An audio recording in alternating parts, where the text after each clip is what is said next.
Salut Internet, j'espère que vous avez la forme et que vous êtes prêts pour votre dose de curiosité insolite et historique surtout. Je voulais vous faire un 77 faits surprenants sur une période précise de l'histoire, et puis flemme de choisir laquelle. Alors on va faire encore mieux et mixer toutes les époques pour sauter dans le temps d'un fait à l'autre. Comme je vous l'ai dit la semaine dernière, le rythme de sortie de vidéo reprend, donc si c'est la première fois que vous tombez ici, bah déjà bienvenue, installez-vous, c'est cosy, et massacrez ce bouton abonné. Activez les notifs afin d'être sûr de ne pas louper vos shots d'éducation divertissante tous les samedis, et je pense qu'on a fait assez de blabla, c'est parti.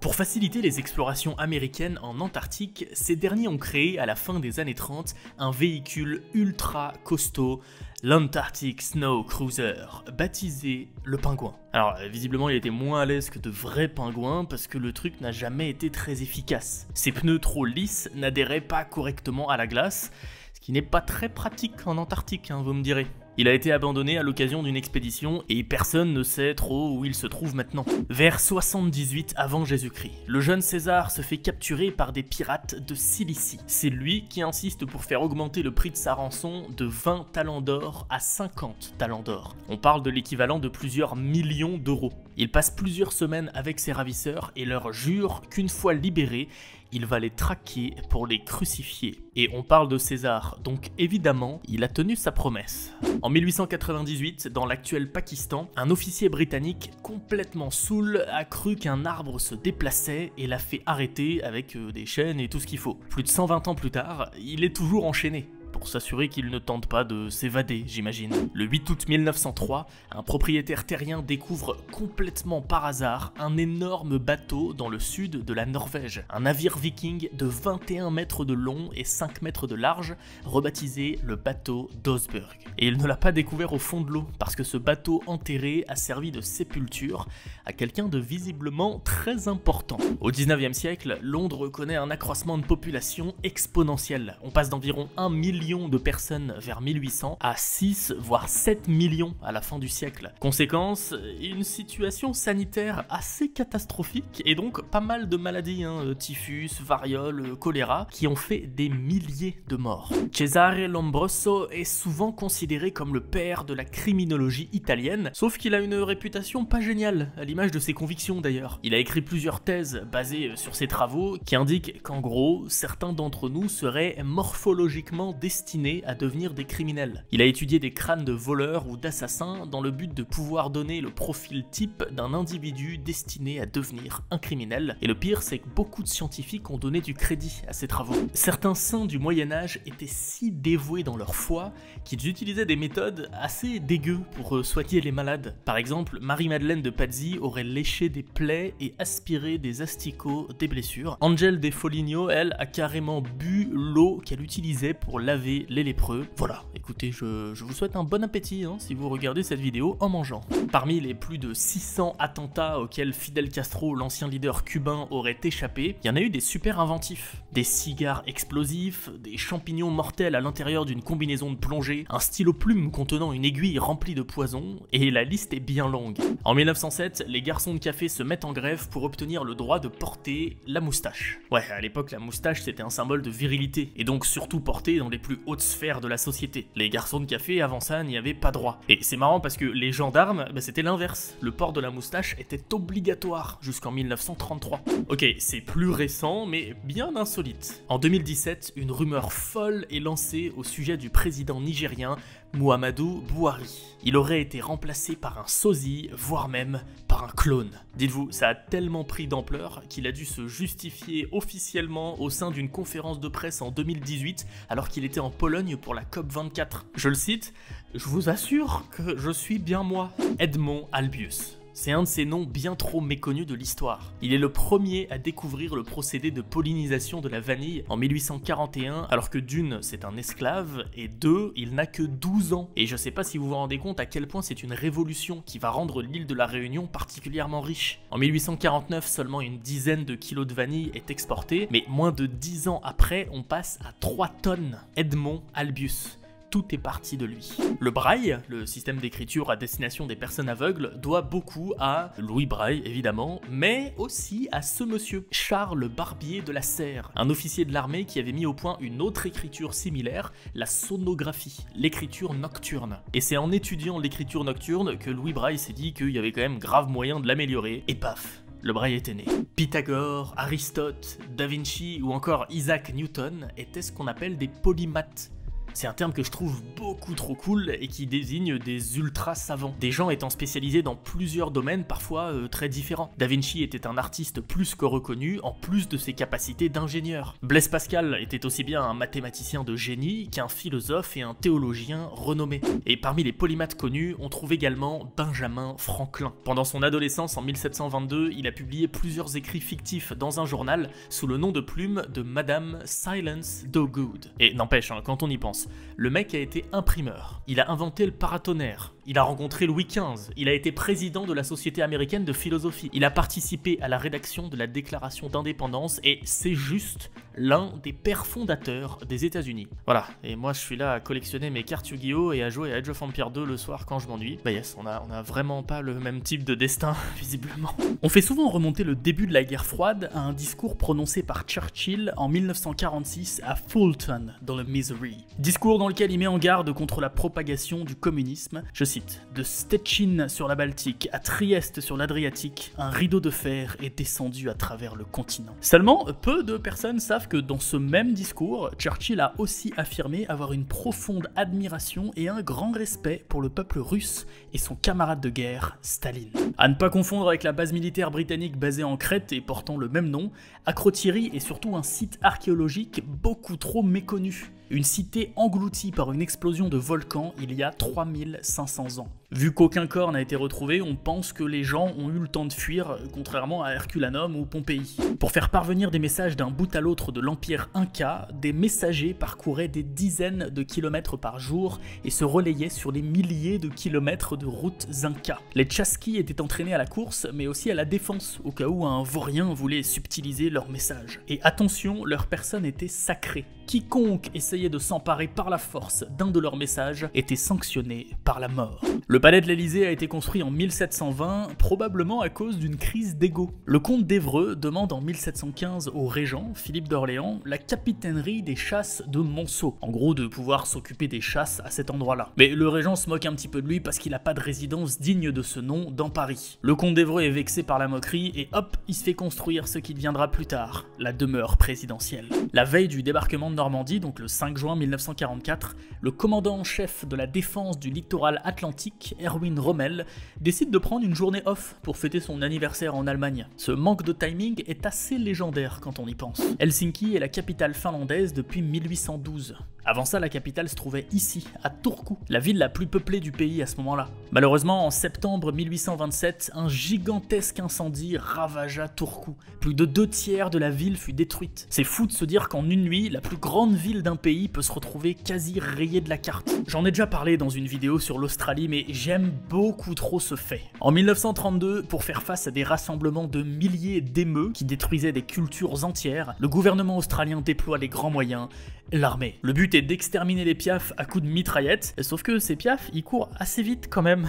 En quelques jours, à peine une cinquantaine d'émeutes se font abattre avant que l'opération soit annulée. Si tu vivais dans les années 1340 en Europe, t'avais environ une chance sur 2, une chance sur 3 de mourir de la peste noire. Et ça, c'était en gardant l'hypothèse que tu sois pas déjà mort comme 10 à 15% de la population européenne lors d'une famine dévastatrice 30 ans plus tôt, entre 1315 et 1317. Voilà, le Moyen-Âge quoi, hein, sympa. Le fait de se dire merde pour se souhaiter bonne chance viendrait du monde du spectacle. Au 19e siècle, plus le spectacle avait du succès, plus il y avait de calèches à attendre les spectateurs à l'extérieur, et donc plus la rue était couverte de crottes de cheval. En 896 ou 897, le pape Étienne VI fait déterrer le corps de son prédécesseur, le pape Formose, pour le faire juger par un concile à titre posthume. Condamné, le mort est dévêtu et on lui coupe des doigts. Son cadavre est livré à une partie de la population qui le jette dans le Tibre. Une autre partie de la population l'aimait pas mal et repêche son corps qui est finalement réinhumé. Voilà, Étienne VI lui a été assassiné pas longtemps après ce concile. C'était un délire, hein, les papes à l'époque. Pendant très longtemps, le Népal est resté un pays inaccessible. Alors oui, ses montagnes sont super hautes, tout ça, mais c'est surtout que le pays est longtemps resté fermé aux étrangers. Faut attendre 1951 pour que le Népal décide de s'ouvrir au reste du monde et accueille ses premiers touristes. Les anguilles étaient parfois utilisées en guise de monnaie. On a beaucoup de traces écrites de loyers ou de tribus payés en anguilles, et ce jusqu'au 15e siècle au Royaume-Uni. Certains historiens ont même calculé que le prix moyen d'une anguille à l'époque tournait à environ 50 centimes d'euros actuels. C'est en partie grâce à Napoléon III que la margarine fut inventée. En 1869, il encourage l'invention d'une matière grasse pouvant remplacer le beurre en se conservant plus longtemps et en coûtant moins cher. C'est Hippolyte Mège-Mouriès, un chimiste pharmacien, qui trouvera la formule magique. Au Moyen-Âge, parmi les nombreuses maladies que craignaient les habitants, on trouve les écrouelles, ou plus scientifiquement, l'adénopathie cervicale tuberculeuse chronique. En gros, c'est une espèce de tuberculose qui provoque des lésions noires, des pustules sur le cou qui sont bien dégueux. Je vais pas vous montrer d'image d'ailleurs. Le remède en France, comme en Angleterre, était assez simple, il fallait être touché par la main du roi. Il paraît que le roi Henri IV aurait touché à lui seul 1500 personnes souffrant de cette maladie. Agnès Randolph, qu'on surnommait Agnès la Noire, en raison de la couleur de ses cheveux, est une comtesse écossaise connue pour sa défense incroyable du château de Dunbar contre les Anglais alors que son mari était en guerre très loin de là. Elle résiste pendant plus de 5 mois aux assauts ennemis. Selon la légende, elle répond même aux tentatives de prise de son château par la provocation, en voyant une dame de compagnie dépoussiérer ses remparts avec un foulard. Je la trouve terriblement badass. Autre femme fantastique dans l'histoire, Amanda Jones. C'est une femme de lettres aussi connue pour ses talents d'inventrice. Elle est par exemple à l'origine du procédé Jones, une nouvelle méthode de mise en conserve sous vide. Et puis elle a aussi inventé un brûleur à mazout. Déjà c'est très cool, mais ce qui est surtout ultra intéressant avec Amanda, c'est qu'elle s'est battue pour défendre les droits des femmes. Elle a notamment fondé dans les années 1890 la Women's Scanning and Preserving Company, une société qui n'employait que des femmes, dans laquelle, et je la cite, « Aucun homme ne votera nos actions, ne gérera notre entreprise, ne gardera nos livres, ne se prononcera sur la rémunération. » L'invention des lunettes date, en gros, du XIIIe siècle. Au départ, elles sont juste posées sur le nez. Il faut attendre le milieu du XVIIIe siècle pour qu'un opticien anglais invente les branches. Mais attention, au début, elles ne recouvraient que les tempes, pour ne pas endommager les perruques. Mais rapidement, le même gars développe des branches plus longues et courbées, comme celles de nos jours finalement. 15 janvier 1919, à Boston. Une citerne explose et quasiment 9 millions de litres de mélasse se répandent dans les rues de la ville. La vague mesure 4 à 5 mètres de haut et elle balaye le quartier à 35 km/h. La catastrophe, en plus de faire des dizaines et des dizaines de blessés, tue 21 personnes et a causé pour environ 100 millions de dollars de dommages. On raconte qu'encore maintenant, quand il fait très chaud, le quartier sent la mélasse. Après avoir perdu sa jambe pendant une bataille en 1838, le général mexicain Santa Anna a décidé de l'honorer en organisant des funérailles nationales avec coups de canon, poèmes et prières. Ouais, on parle bien de l'enterrement de sa jambe. Pendant les années 50, les USA se disent qu'ils peuvent impressionner de ouf l'URSS et le peuple américain en faisant exploser une bombe nucléaire sur la Lune. Ils mettent donc en place le projet top secret A-119 qui est finalement abandonné après s'être dit que quand même c'était peut-être plus cool d'y poser le pied sur la Lune. Février 1516, l'explorateur Juan Díaz de Solís, qui travaille pour le compte du roi d'Espagne, arrive à l'estuaire du Rio de la Plata à la tête de 3 navires. Il décide de remonter avec plusieurs de ses hommes le fleuve Uruguay pour repérer un lieu idéal pour une prochaine colonisation, voire même pourquoi pas un lieu très riche en or. Sauf que, pas de bol, ce qu'il trouve c'est une tribu locale, apparemment cannibale en plus, qui décime quasiment tout le groupe, Juan de Solís compris. Apeuré, et on les comprend, le reste de l'expédition est rentré direct en Espagne. C'est au Tchad, comme son nom l'indique, qu'on a retrouvé le fossile de Sahelanthropus tchadensis, aussi surnommé Toumaï, l'un des plus vieux fossiles d'hominina. La christianisation de l'Empire romain s'est faite en moins de 8 ans, c'est complètement fou. En 323, l'empereur Constantin décide qu'il faut être chrétien, donc toutes les familles importantes qui aspirent à avoir un rôle au sein des institutions se convertissent. À tel point qu'en 329, Constantin est obligé de faire un nouvel édit qui précise que wow les gars, ceux qui se convertissent pas sont aussi dans leurs droits et qu'il faut pas les martyriser. Voici Virginia de Castiglione, Courtney, une énorme star de la photographie au 19e siècle. Mais cette comtesse italienne est surtout très connue pour avoir été envoyée à Paris dans le but de séduire l'empereur Napoléon III pour s'assurer de son alliance avec l'Italie de l'époque. Une vraie espionne comme dans les films. Sous l'Antiquité grecque, on trouve déjà un sport qui ressemble à la boxe, le pugilat. Ça se passait en un seul round qui ne se termine que quand il y a un KO ou un abandon, et ça me permet de te proposer 2 faits insolites supplémentaires. Déjà, les auteurs antiques nous disent que pour être performant dans ce sport, il valait mieux avoir un peu de bide. Bah ouais, comme ça t'étais plus loin de ton adversaire, et vu que tout se passait par les poings parce que le corps à corps était interdit, et ben t'étais forcément plus loin. Et ensuite, dans un texte, un certain Mélancomas de Carie est cité. Un monstre le mec. Il était capable de tenir sa garde pendant des heures, et il aurait vaincu des adversaires en basant toute sa stratégie sur la défense sans prendre ou porter aucun coup, juste en épuisant son adversaire. Bon après, comme souvent avec les textes antiques, dur de dire où s'arrête la réalité et où commence le mythe. En 1632, dans un couvent de Loudun, plusieurs religieuses se déclarent d'un coup possédées par le démon. Elles entrent en convulsion, elles disent des obscénités, elles accusent notamment le curé du coin, Urbain Grandier, d'être une créature du diable. Et il va finir sur le bûcher, le pauvre. Et le pire, c'est que les possessions ont perduré après ça. Pendant la guerre froide, les agents de la CIA avaient développé une technique de communication assez unique, faire passer des messages en utilisant les lacets de leurs chaussures. Je suis tombé sur le site web qu'un passionné a créé et qui répertorie plusieurs de ces messages codés, c'est assez intéressant. Et direction Tultepec, au nord de Mexico, où l'année dernière, plus de 800 ossements de mammouth ont été découverts, au moins 14 individus, c'est phénoménal. Mais le truc le plus fou, c'est qu'en plus de tous ces ossements, des traces de pièges à mammouth ont été découverts. Ce serait la plus ancienne trace de chasse aux mammouths de l'histoire. En termes de recherche anthropologique sur nos origines, c'est assez fascinant. On a retrouvé une tablette écrite en sumérien, vieille de 4 à 5 000 ans, et qui contient une recette pour faire de la bière, avec des ingrédients comme des dattes, voire de la coriandre. J'ai bien envie de tester moi, et il y a moyen parce que visiblement il y a plusieurs brasseries qui ont tenté de recréer cette bière. Mais attendez une seconde, des archéologues ont trouvé beaucoup mieux. Dans une grotte en Israël, ils ont découvert ce qui est, pour l'instant, le plus ancien site de fabrication de bière de l'histoire. Enfin, de la bière,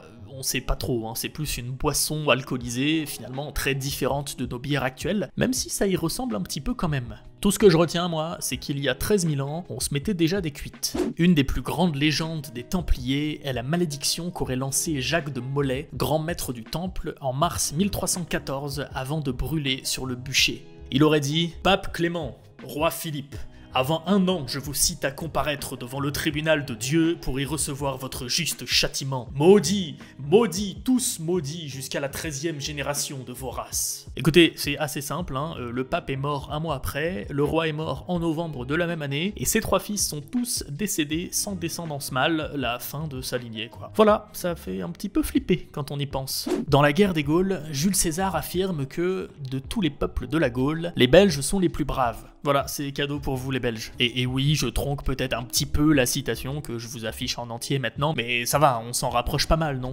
Est-ce que vous savez que la Déclaration des droits de l'homme n'a en fait jamais été terminée? Et ouais, quand le 26 août 1789, les députés arrêtent le texte, c'est pour mieux y retourner plus tard, une fois la Constitution adoptée. Sauf qu'entre-temps, le texte est exporté à l'étranger, il devient célèbre et ça devient vite impossible d'en changer la moindre virgule. C'est aussi ce qui explique qu'on n'ait pas donné de portée juridique au texte à l'époque. Le fameux héros des 2 mondes, le marquis Gilbert du Motier de Lafayette, qui a notamment participé à la guerre d'indépendance américaine, est adoré là-bas. Plein de villes portent son nom. Il y a une Fayetteville en Caroline du Nord, en Géorgie, en Arkansas, en Virginie occidentale. Il y a les villes de Fayette dans le Missouri, l'Utah ou encore l'Iowa. Il y a même des Lafayette en Alabama, en Indiana ou en Louisiane. Je me demande si c'est pas un des gars qui a le plus de villes à son nom d'ailleurs. La toute première fois que l'expression guerre froide a été employée était en octobre 1945 dans un essai écrit par Monsieur George Orwell lui-même, l'auteur de 1984, un des bouquins d'anticipation les plus connus.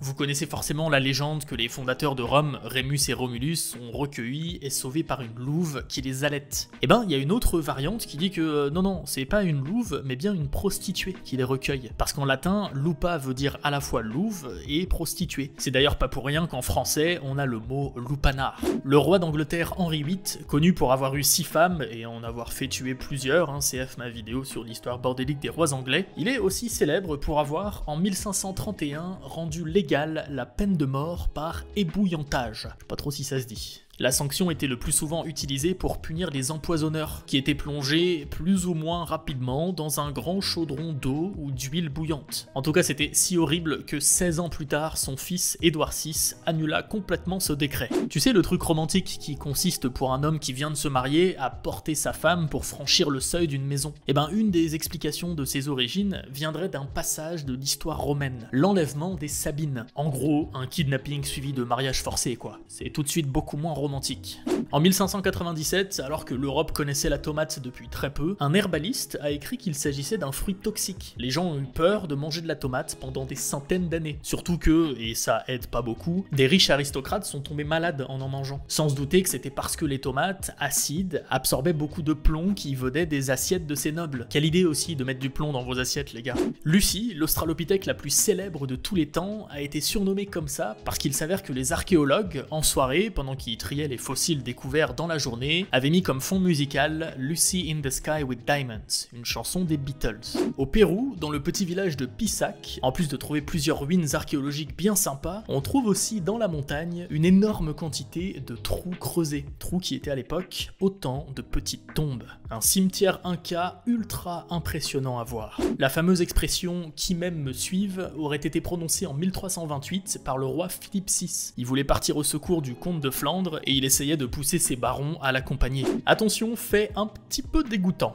Selon Hérodote, le roi perse Cambyse aurait fait condamner un juge royal pour corruption. La sanction, vous me demandez? Il a été tué et écorché et sa peau a ensuite été découpée en bandes. Bandes qui ont servi à recouvrir le siège sur lequel le juge avait rendu la justice. C'est quand même un joli message pour son successeur. Successeur d'ailleurs que le roi a choisi en la personne du fils du juge. Bah yes, travailler les fesses posées sur un siège fait en peau de ton père. Ils savaient s'amuser quand même à l'époque les mecs. Bernard Guy, c'est le petit gars à droite là. Il a écrit au XIVe siècle un manuel du parfait inquisiteur qui décrit le métier en gros. Je vous cite juste une seule phrase assez ouf. S'il n'avoue pas, on lui montrera les instruments d'un nouveau type de tourment en lui disant qu'il lui faudra les subir tous. Lorsque l'accusé, soumis à toutes les tortures prévues, n'a toujours pas avoué, il part libre. En gros, ok, s'il parle pas après avoir bien morflé, on peut admettre qu'on s'est loupé et le laisser partir. L'empereur romain Caligula était un énorme fan de courses de chars et il spoilait complètement son cheval favori, Incitatus. Écurie en marbre, mangeoire en ivoire, collier de pierres précieuses. Il a même hésité à le nommer sénateur, son cheval. La veille d'une course, l'empereur ordonnait même aux soldats d'imposer le silence tout autour des écuries, pour que son cheval puisse dormir correctement.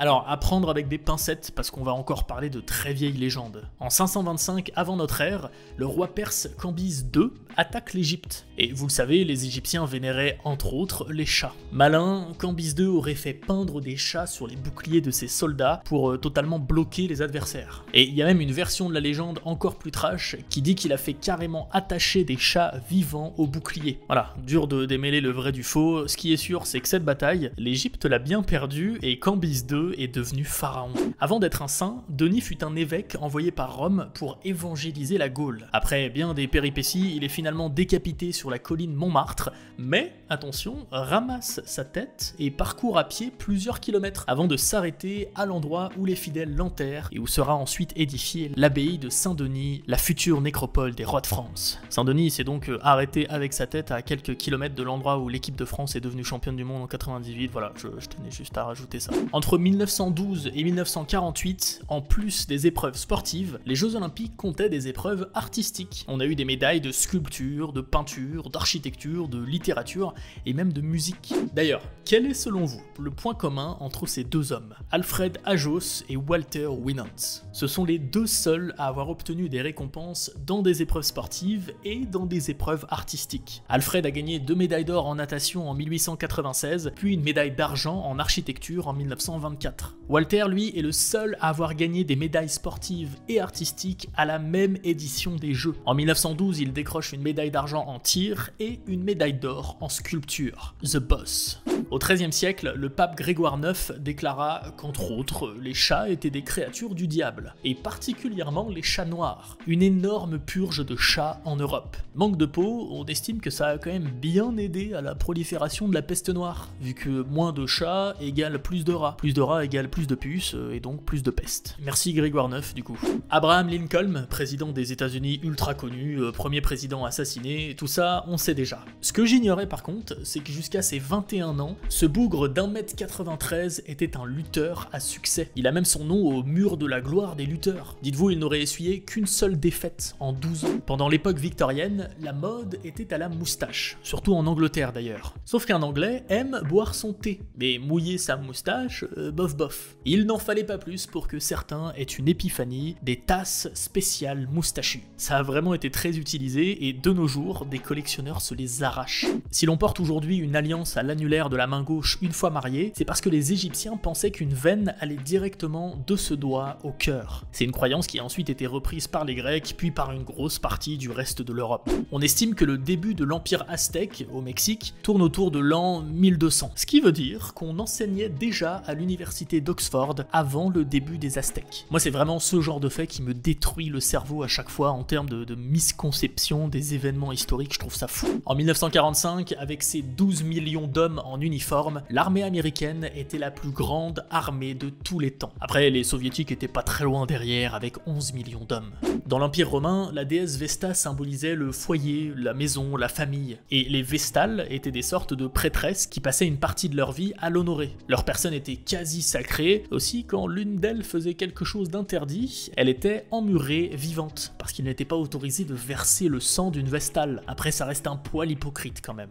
En 1785, la comtesse de la Motte, qui sait que la reine Marie-Antoinette adore un splendide collier, persuade le cardinal archevêque de Strasbourg de lui acheter secrètement pour rentrer dans ses bonnes grâces. Elle fake des lettres de la reine, elle engage une nana qui lui ressemble pour rencontrer le religieux de nuit, enfin bref, le gars y croit à mort et il achète le collier qu'il remet à la comtesse. Et puis, plus rien. Il n'a pas les moyens de rembourser, donc les joailliers se retournent contre la reine Marie-Antoinette qui évidemment n'est au courant de rien du tout. Ça part en procès, la comtesse est marquée au fer rouge du V de voleuse, et malheureusement, la réputation de Marie-Antoinette sera entachée par cette affaire. On est en pleine crise financière et le peuple pense désormais qu'elle gaspille l'argent du royaume. C'est vraiment du amour, gloire et beauté du XVIIIe siècle, un véritable délice. Sigurd Eysteinsson est un viking qui est mort de la plus ridicule des façons. Un jour où il devait affronter de façon honorable un ennemi écossais, il arrive avec beaucoup plus d'hommes, massacre le village et décapite son ennemi. Voilà, de vrais vikings quoi. Et puis ils repartent tous à cheval,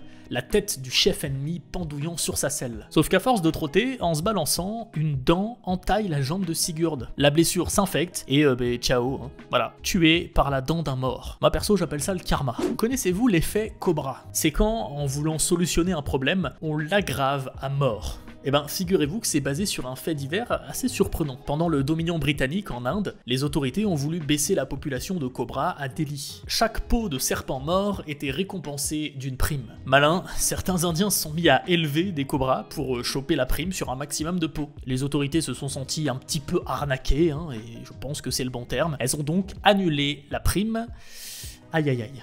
Pire erreur. Bah oui, parce que sans prime, les éleveurs n'avaient plus aucune raison de garder des cobras. Ils les ont tous relâchés et la ville s'est retrouvée encore plus submergée qu'avant. L'effet Cobra. Je voulais finir par ce fait extraordinaire. Au début des années 20, le zoo de Berlin a accueilli 2 ours polaires qui ont fait une telle sensation que tout le monde voulait se faire prendre en photo avec des mecs en costume d'ours. Et ça a duré des décennies. Même pendant la guerre, hein, il existe maintenant des centaines de photos comme ça, aussi insolites que vraiment creepy. Ah là là, je pourrais continuer des heures à vous raconter des faits historiques parce que j'apprends tellement de choses en faisant mes recherches, c'est vraiment un plaisir pour moi. Allez, je le répète à chaque fois, mais c'est important pour la pérennité de la chaîne et si vous voulez qu'on continue à sortir une vidéo par semaine, cliquez juste sur le bouton s'abonner et activez la cloche. En tout cas, merci infiniment si vous êtes encore là à ce moment de la vidéo et moi je vous dis à très vite. Salut Internet.